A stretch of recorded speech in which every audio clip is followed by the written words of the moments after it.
কি করছো এটা? কি করছো? আইশ্যাডো কে মুখে মাখে রে? চোখের উপরে মাখে। ভগবান, তোমাকে আমি চোখের উপরে দিতে বলিনি মা। আমি বলছি যে তুমি কি হনুমান সেজেছো? হনুমান।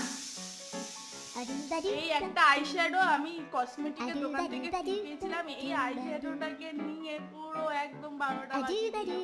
দেখি আইশ্যাডোটা হাতে দে। এ বাবা, কিচ্ছু নেই আইশ্যাডো। দেখি তাকা আমার দিকে। কি করেছে?